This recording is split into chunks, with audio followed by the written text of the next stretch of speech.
Now I am taking you to a plant, right, where we have created a great ambience, and this kind of a plant, right, is very rather unusual because we are using both the aerobic and the anaerobic technologies. This is a hybrid system that we are utilizing, and this hybrid system, of course, is a beautiful system, and you don't get any kind of a smell here.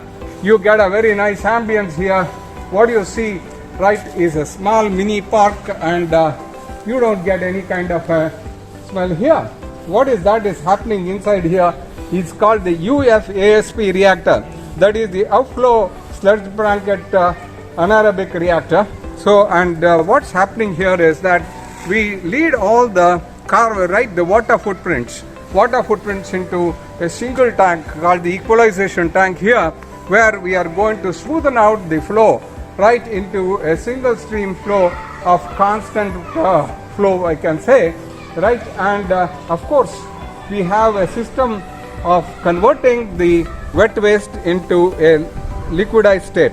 So this liquidized waste also, right, you say for example a solid wet waste from the kitchens, etc., will be liquidized, right, using the churner here.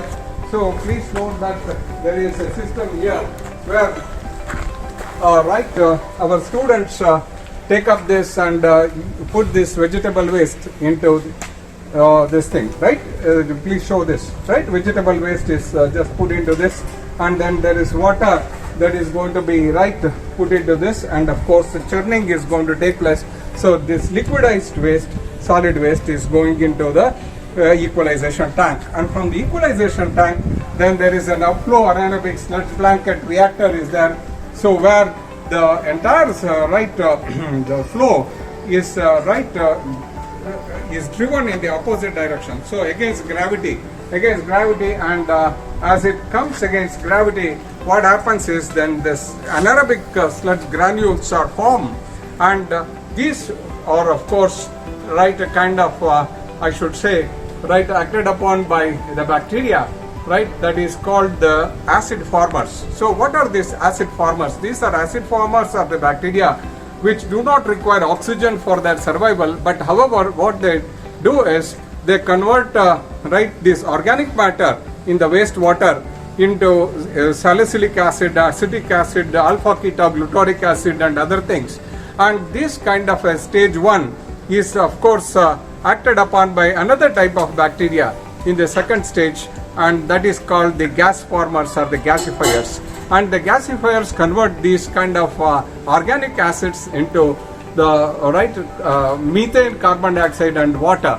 And this methane, of course, is taken to the kitchens over there, the hostel kitchens there. The stove is right in the inside the kitchen, and of course it will be used for cooking the gas. And right now this is a 140 kiloliters capacity, 140 KLD plant that we have here, and what gas we are getting is nearly 1.5 LPG equivalent cylinders per day. That means we are getting around 1,500 rupees of gas free of cost, and that means then this entire thing is turning out to be nearly a 5 lakh rupees per year we are gaining out of this entire UFASP plant. And of course we collect this gas in a balloon that is there. So I can just go through this. It is locked now, right, and of course I can show you, right, the inside thing, right.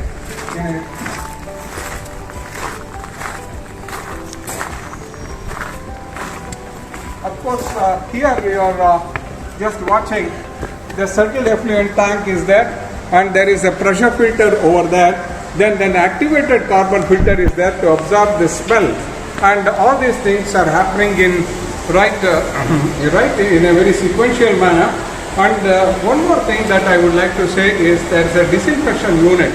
Of course you use a hypochlorite solution and use it in the treated wastewater can be disinfected, and the treated wastewater looks absolutely fine with less than 5 NTU, nephelometric turbidity units, and NTU, 5 NTU means it's almost looking like our fresh water. It is looking like fresh water, and it has no smell, and the BOD level and the COD levels of course are very less, and I can say the BOD is less than 10 and TSS is less than 10 milligram per liter too. And this means that we can perfectly use this for without any hesitation for our cricket ground lawns, and also we can use it for the flushing of our the restrooms, yes, and all these things we can do. So what you see, the door inside that room is a big balloon, right? A special balloon is there where we can use this balloon for controlling the gas, the pressure, temperature, everything is controlled, and then of course sent to the kitchens over there to be burnt in a special gas stove called the biogas stove. So all these things are called the control of the water footprint in a green infrastructure or a green building. So then I told you about the other thing that is called encapsulation. Encapsulation is a thing that normally the people like the Saint Gobain company, say for example, is manufacturing the special encapsulations, the special glasses, etc., which will prevent what is called the the sand heat effect, correct? Of course, this heat island effect is one thing that's happening in Bengaluru city. So in the high-rise structures are coming and we are getting heat islands formed, and in this kind of a process, correct, using of the encapsulations in a proper manner would give you less of heat island effect, and it is going to be very cool.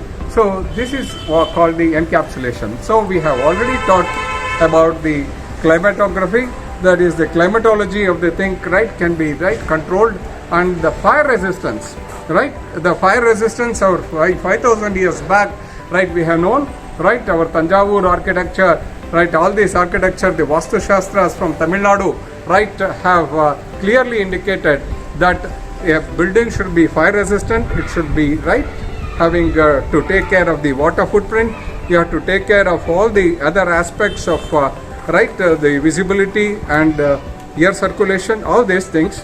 And the best example of the earlier structure is the Madurai Meenakshi temple. If anybody goes there, that is the finest example of all these kind of green aspects, and that too by the the Tamil Nadu Vastu Shastra experts. And even today, anywhere in the world you have to construct a temple or whatever it is, temple architecture style. So we have to follow the Vastu Shastra, and therefore architects from the Sthapatis from Tanjavur, will be requested to come and give the consultancy and do the job. Anywhere in the country, not even in the country, in the world also, correct? Whether New York or London or anywhere you want to do, you have to take the permission from the Vastu Shastra experts of Tanjavur and Mahabalipuram. So even in China, so the biggest temple in Indonesia, correct?